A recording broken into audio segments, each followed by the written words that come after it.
Europa League final has finished 3-2 to Sevilla. There is one major controversial decision very early on in the first half. Should it have been a red for Diego Carlos with a foul on Lukaku, which leads to a penalty, which is scored by Inter, but he remains on the field and has a crucial part to play in the game, scoring the winning goal in the second half. Now, it's 2-2 at half-time. Inter take the lead with that penalty.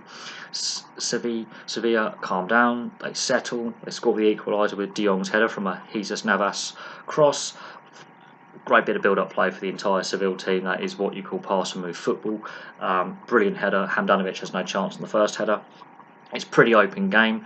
Sevilla take the lead on 33 minutes with another header from De Jong. This is a player who could not score a goal for Newcastle 6 years ago in 12 games. 2 headers. The second header for me is the better goal, even though it's from a free kick. The control and accuracy he gets on that header, and the curl he gets on that header is technically brilliant. Handanovic, not a chance. Diego Godin scores a very similar header in response for Inter on 35 minutes. And, you know, from a free kick, it's 2-2 at half-time, 3 headers in the first half. You just couldn't make this up. These are two of the more stingy defences in European football. And there's 4 goals in the first half.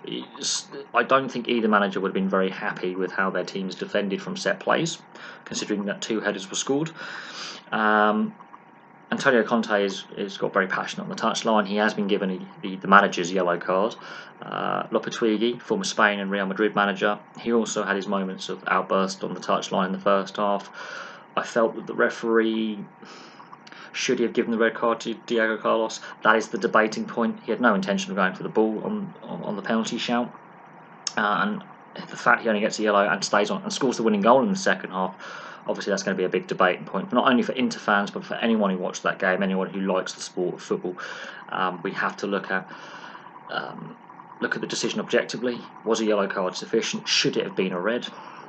I'm going to sit on the fence on this one. I know what my personal views are, but we know that referees in these big finals sometimes are adverse to giving those red card decisions when they should be, and they give yellows instead.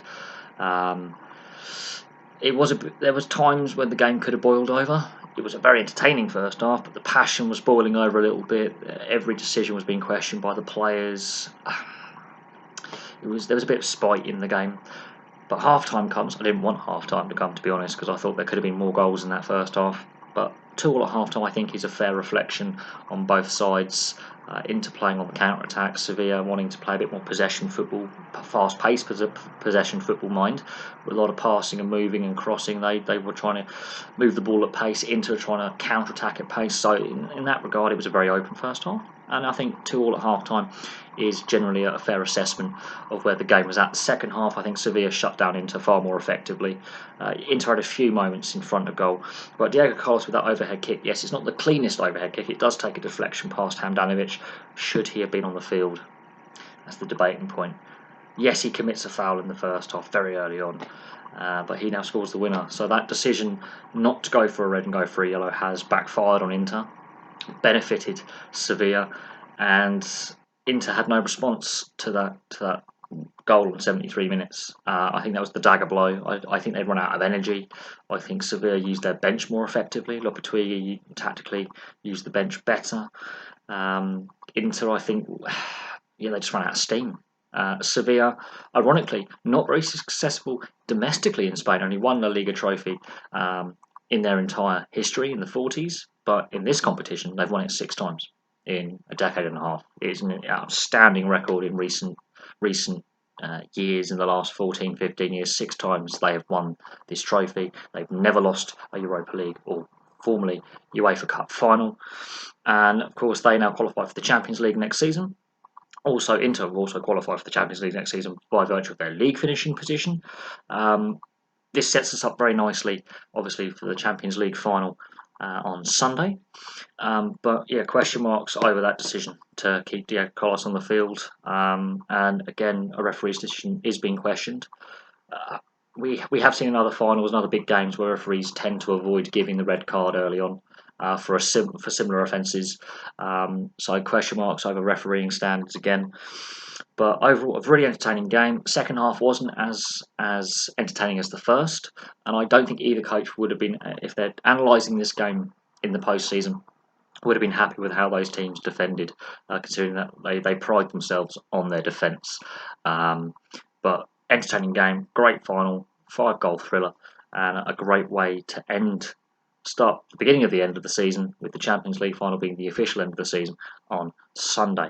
Thank you very much for watching. Place your thoughts below on the game. I mean, if I've missed anything out, I mean, I've just given a brief overview. There was a lot of fouls in there, several bookings. There were several players who performed very, very well, and there were several players who didn't perform so well.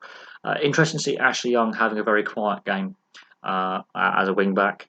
I think his best days are now well past. Lukaku, he had moments where he had, obviously, in the second half he could have scored a goal for Inter. Great save by the Sevilla goalkeeper. Looks far better at Inter than he did at Man United. I think he's refound his form in Italy. Christian Eriksen came on very, very late in the second half. Didn't have much of an impact. Another ex-Premier League player. So there's a few ex-Premier League players. Alexis Sanchez didn't do much when he came on for Inter as well. So there's some players who really struggled in recent seasons, and some other players like Lukaku have found a new lease of life moving on from the Premier League. Thank you very much for watching. Place your thoughts below, and I'll have some more videos for you very, very soon.